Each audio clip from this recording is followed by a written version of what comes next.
Films, we all love them, we all admire them. They make us laugh, they make us cry, they make us fear for our fucking life. But there's one big important thing that happens in films, and that's connection through the heart, through the mind, through the body, and through the soul. We talk to each other, you know, we communicate with each other. We're like, oh, did you see a new Oppenheimer film? No. Why? Because it's like 3.5 hours long, dude. Did you see a new Barbie film? No. Why? Because I get criticized from the boys if I did. Today, we're going to be talking about one of my favorite movies of all time. It's the earliest film that I remember seeing, and every time I see it, it makes me feel, okay? Because I'm a man and I feel things. And that film is Where the Wild Things Are. Now, if you haven't seen this film, let me give you the basic rundown before I get into the whole spoiler zone. This film is about a kid who goes off on a mad one, finds an island, and he discovers himself, dude, because he's a man. There's way too much of that going on in this video already, so I'm gonna just cut it out. He goes to an island and he meets some new friends, he has some fun, he has some good times, some bad times, and in the end he comes home learning. To be honest, I have no fucking idea what he learns. I probably should have watched this movie before I made this video. Anywho, directed by Spike Jonze, great guy, so I've heard, I don't know him personally. He made these films, Spike Jonze did, so that's pretty cool. Great track record as far as I know. Actor wise, I'm not very good with actors, to be honest with you, but this guy is in it. Can you freaking believe this man? This dude is in this film, a kid's film, a PG rated film from 2009. He has like 3 lines. So, one might say accelerated his acting career into great heights. Who knows? Who cares? Let's get into the actual film.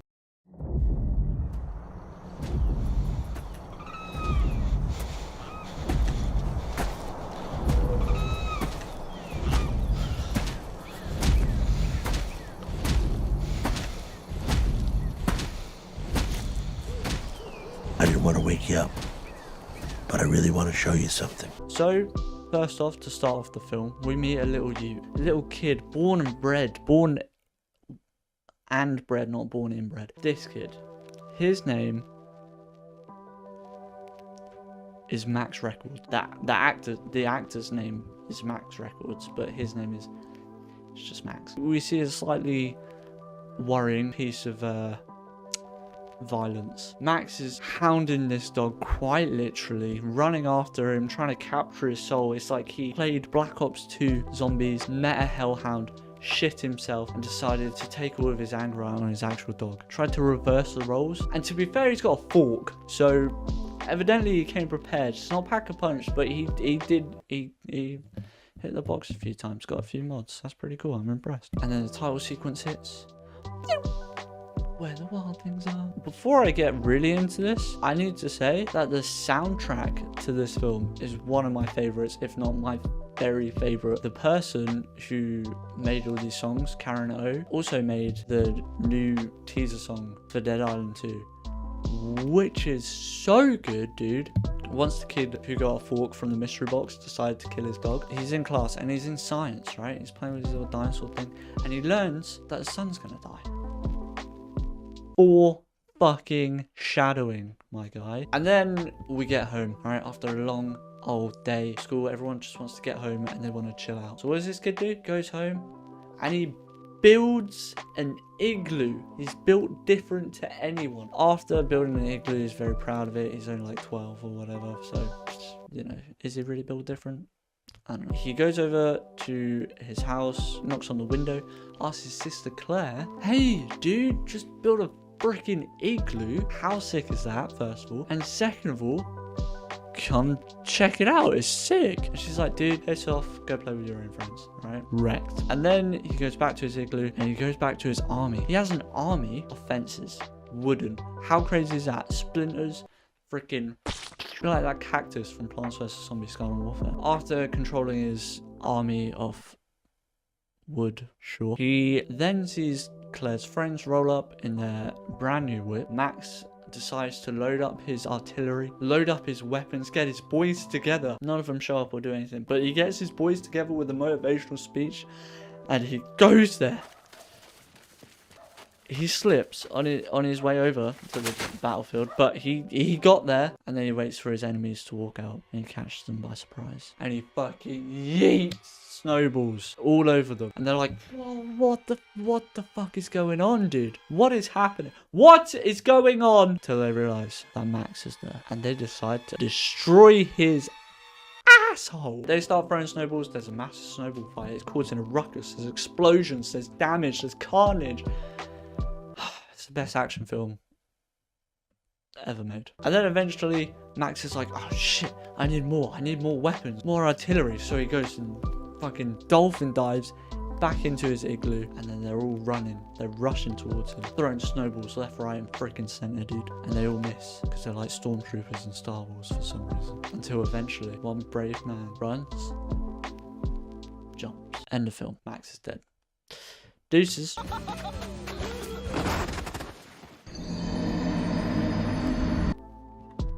Shit. Jesus, that scared the shit. So Max dies, he's revived by his wooden friends, right? Just to peek up into the ground like a zombie in a Evil Dead poster. He looks up and he's crying, dude. He's just lost the whole war. He got second place in a Fortnite solos victory royale.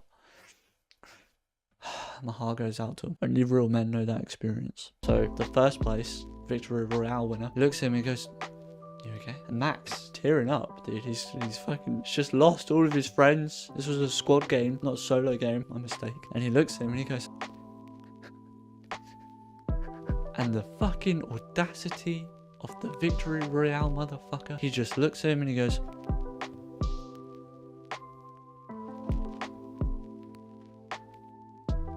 what the fuck is that? Huh? How could you do that? How could you do that to a man? Anyways, he loses the victory royale. Fuck's sake. And he goes into Claire's room, alright? And she's like, that bitch did not get my reboot card, or stick around, or give me the ammo when I asked for it. He's jumping on the bed, he's destroying all the things, getting snow that's melting just everywhere. Carnage. Again, this man is a terrorist. He is also 12, so maybe not a terrorist, but he's something. He destroys something very personal, a little heart made out of these little lollipop sticks. It was very cute, and I went, aww, first time I saw it. Actually, no, I didn't, because I didn't know what the fuck it was. He destroyed that and then instantly regretted it. He undresses there and then, gets butt naked, walks into his room, puts on his PJs, and then he just chills out, dude, because there's nothing like a nice cold active warfare and then sitting in your PJs in bed. We meet the mum a few seconds later, who comes in and she's like, oh, what happened? And he's like, well, I lost a game of Fortnite. And his mum's like, I would have given you the ammo. It's a very heartfelt moment. It's very cute. I don't know why I'm making fun of it with fucking Fortnite references. Oh my god. And then we get to the eventful moment. The moment we've all been waiting for. Mark Ruffalo's here. We see Max in his little wolf onesie, which, by the way, coolest outfit ever on any set ever. Guardians of the Galaxy. Why there's so many film references. Avatar has no clothes. What the fuck?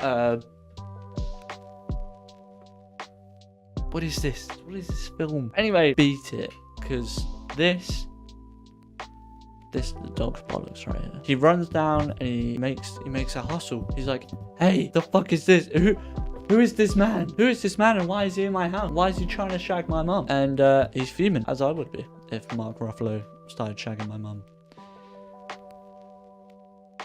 Would I? The whole thing goes ballistic until he starts dashing it for the door, right? Now, obviously, you can't let your 12-year-old just run out of the door. It's pitch black outside. And that is the only problem. That is pitch black outside. If it was during the day, then fucking go. Max's mum swoops him up and goes, no, don't leave. And then Max, the rebellious bitch, decides to just on her shoulder. And then this is where we get my favorite line of any film in the history of any film ever, with Mark Ruffalo saying this. Go to your room. Ow!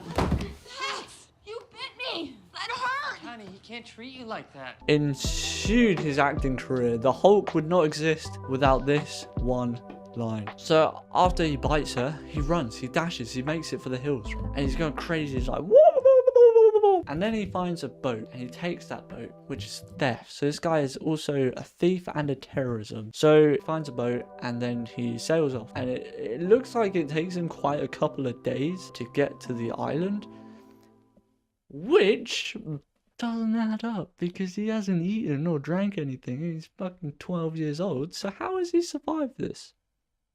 And also, look at how cold it is here, okay? It's pissing it down. This kid dies, surely. But he made it to the island and meets some new people. He sees a fire up in the distance. He's like, and then he decides to climb up this massive rock. Tomb Raider style. He's beasting it, man. This kid is a literal beast. He climbs up, sees fire, travels towards it very, very safely, might I add, right? He's very on his tiptoes. Psych, he's a beast. So he just dashes it. He goes straight towards it. We hear a load of voices and a load of destruction, more carnage. He's like, oh yeah, I fucking love this shit. So as he lures closer, he discovers that there are these silhouettes, these things that are just destroying a load of shit, and they're talking about something. Then we meet a guy called Carol. Carol is the main thing. Real quick, before we get into what happens next, let's have a little pit stop. These are the things, and yeah, do with that information what you will. Anyways, so once we see Carol destroying stuff, they say something about KW. Carol's all like, well, you should ask KW. And they're like, oh, well, you can't, she's not here. And then he's like, yeah, dipshit, I know that. That's why I'm doing this, okay? Never had a coping mechanism before? Jesus. So then Max decides to help out this thing, and he just fucking dashes it, dude.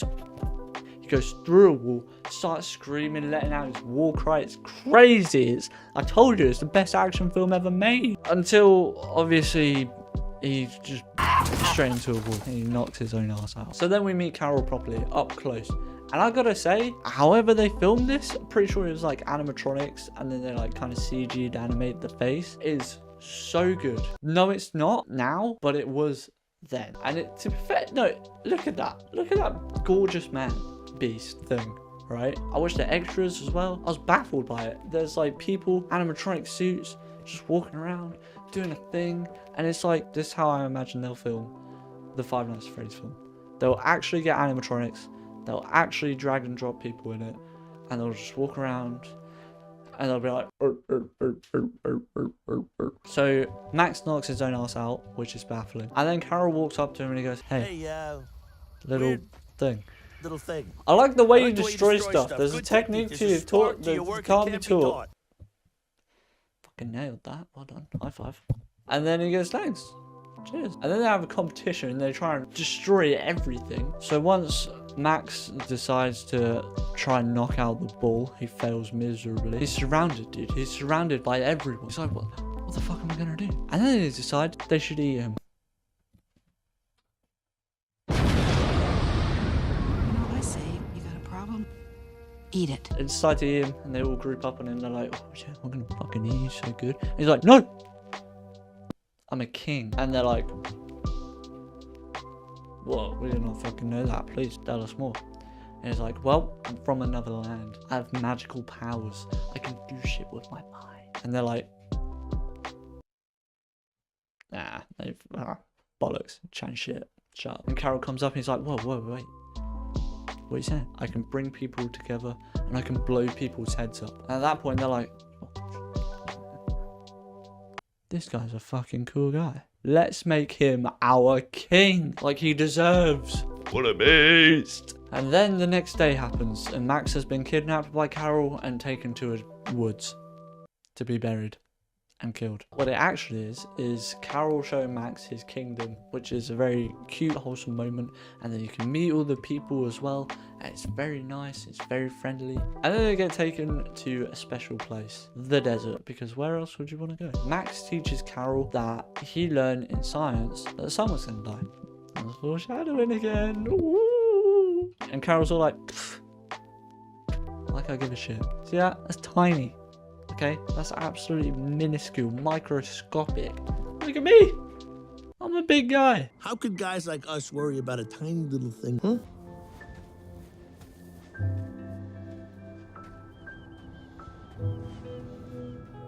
And then they head over to this little bit. It's very nice. It's like in a mountain bit. Kind of reminds me of an Outlast 2 setting, but whatever. Carol shows Max this sculpture of this landscape, and it's all these mountains and stuff like that with rivers and stuff.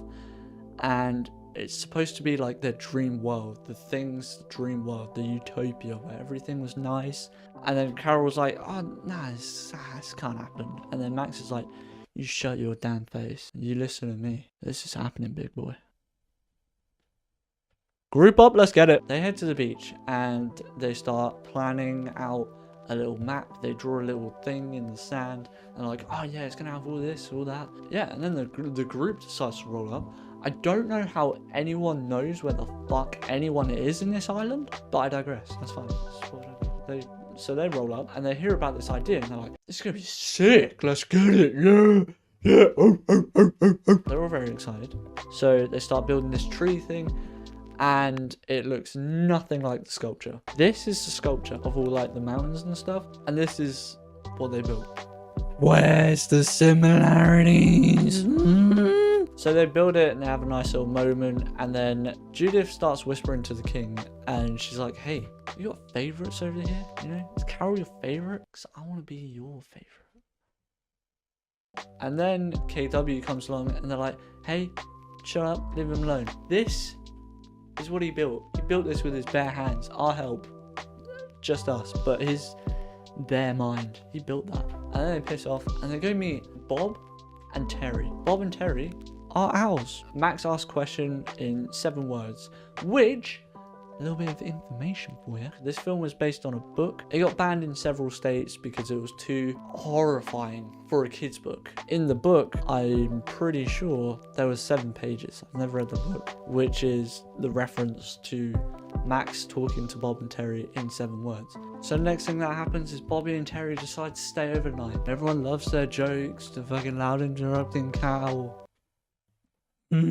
Carol's not too happy about that because he's been cock blocked by 2 owls, which owl block, I don't cock because chicken, you know, or what's a cock? Not that cock. So they stay the night and then Carol decides to lash out on them and he's like, well, what's wrong with our base, you know? Because Max decided when planning this that it was going to have these things, right? And that one in particular didn't work. That's what Carol pointed out. And everyone's like, how could you? He storms off. Max goes over there. He's like, look, I'm going to be honest with you. I ain't got a fucking clue what they're saying either. And Carol's just like, well, why don't we just be friends again? You know, why can't it be like it used to be? And Max's like, I've got a fucking sick idea. I've got you, homie. Burp contest. No, I'm joking. They decide to have a snowball fight without snow and with rocks. So they have a war. And I tell you, man, when I say it's the most action-packed action film of any time ever, I'm damn well right. Look at this shot, okay? Look at that shot. Do it again. Okay. Fight with us. And tell me that was not a sick hit. A sick no-clip. Look. Straight in my PlayStation clips. So this whole warfare is going off. There's bombs going off. Then Carol falls over. We lost a man in action today. And Douglas, fucking arsehole, stood on his face. And it was fine. Don't really get that, but it was fine. And then KW steps on his head. And oh my god. Because the face is not a great place to be stood on. No. You fool. They have a riot. And then Carol and Douglas storm off. And then we regroup later and we're in the forest. It's dark. And then he's like, hey, Max, you'll make everything better, right? Come on, show us. Show us, pussy! So he does this.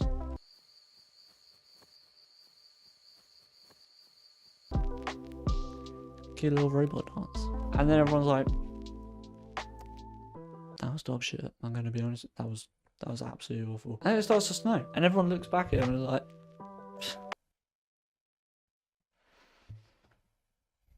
Max finds his way back because they literally ditched him in the middle of the forest. He finds his way back to the herd and he just sleeps. He sees Carol sleeping and he's having like night terrors or something. He's freaking out. It's like spooky, right? I say it's an action film. It's also a horror film. Best action and horror film ever made. For kids. The next day he sees Alexander. So he sees the gush in his forehead. He's like, is that from the dirt clots? It's like, yeah. That's when you had Douglas quickscope me. And it's like, damn.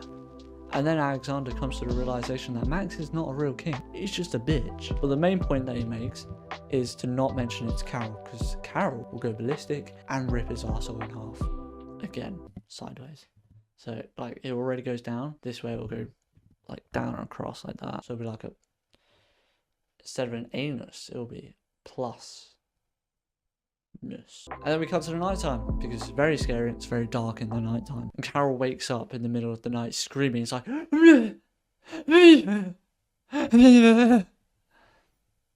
the sun is dead. And everyone's like, what the fuck? And they all get out. And Carol's a human, right? So you know what he does? He actually stands there. I was gonna say he stands there in one position. And Douglas walks over to him and he goes, hey bud, what the hell's happening? Fucking sun's dead, isn't it? Guys, it's just nighttime. Okay, chill out. It's just nighttime. How do we know? We can't believe you. We can't believe anything you say. You're supposed to protect us. You're supposed to look after us. I'm sorry. You lied to us. I'll eat you up. And then we get the cool horror scene that everyone who knows this film fucking knows about because it scarred them as a child, dude. We see Max trembling through the forest, dashing away, swerving left, right, up and down, and forward, obviously. And then we see Carol just destroying trees. Max runs, slam dunks himself straight into KW's mouth. Carol sees KW. It's like, hey, where the fuck is he? And she's all like, I don't fucking know. What? You gonna eat him? He's like, no. I'm gonna eat him. I just want to talk. Oh! Red fucking flag, Carol. Carl's just like, look, I just want us to be together. I just want to be friends again. And KW's like, nah, I ain't falling for that shit again. So Carl walks off and Max out of KW's stomach and decides he wants to go home, which is fucking fair enough when you have this beast of a man running after you. So he decides that he wants to go home. We get to the next day.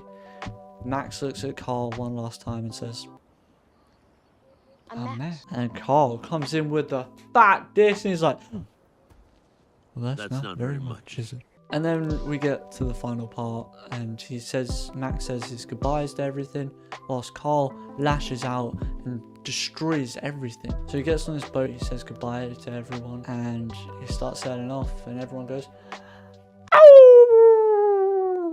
And it's very sad, it's very emotional. Then Max somehow, after days, remembers how to sail to homeland and then run from homeland to home. Very impressive memory. He comes in, he walks through the door, he says absolutely nothing, by the way, and he just goes, it's a very happy ending. I'd give it a 10 out of 10. It was a good film, I recommend it. Anyways, so that is the end of Where the Wild Things Are, the basic gist of. But yeah, I hope you guys enjoyed. If you did, like, comment, tell me what film you want me to review next. I've got a few in mind already, but if you guys have suggestions, like, subscribe, comment, all that jazz, share, you can follow, whatever you want to do, dude. Okay, have a good one. Deuces.